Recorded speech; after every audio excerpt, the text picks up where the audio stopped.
it has become extremely plausible that this trip between the maternity ward and the crematorium is what there is to life. And we still have, going into our common sense, the 19th century myth, which succeeded the ceramic myth in Western history. I call it the myth of the fully automatic model.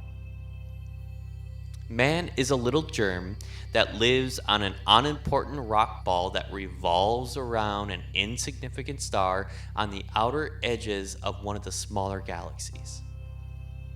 But on the other hand, if you think about that for a few minutes, I am absolutely amazed to discover myself on this rock ball rotating around a spherical fire.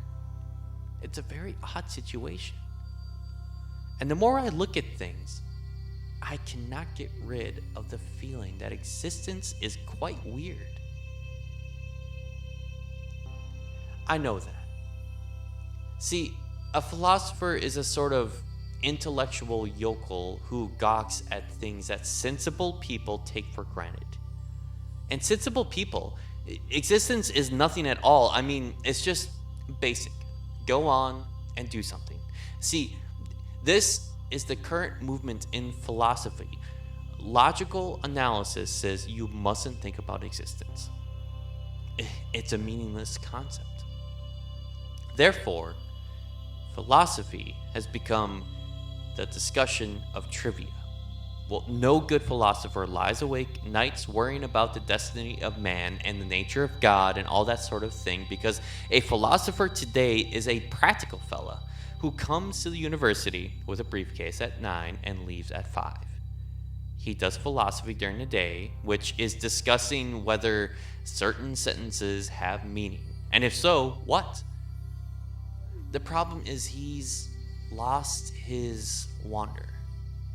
Wonder is like, in modern philosophy, something you mustn't have. It's like enthusiasm in 18th century England. It's very bad form. But you see, I don't know what question to ask when I wonder about the universe. It isn't a question that I'm wondering about. It's a feeling that I have. Because I cannot formulate the question that is my wonder. The moment my mouth opens to utter it, I suddenly find I'm talking nonsense. But that should not prevent wonder from being the foundation of philosophy. So there is obviously a place in life for a religious attitude in the sense of awe, astonishment at existence. And that is also a basis of respect for existence. We don't have very much of it in this culture, even though we call it materialistic. In the culture that we call materialistic, today we are, of course, bent on the total destruction of material and its conversion into junk and poisonous gas as quickly as possible.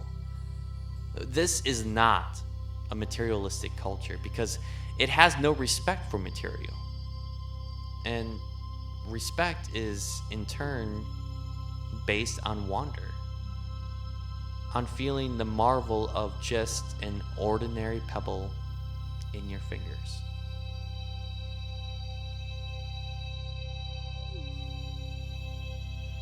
This was read from an audio transcript of Alan Watts. Thank you for listening.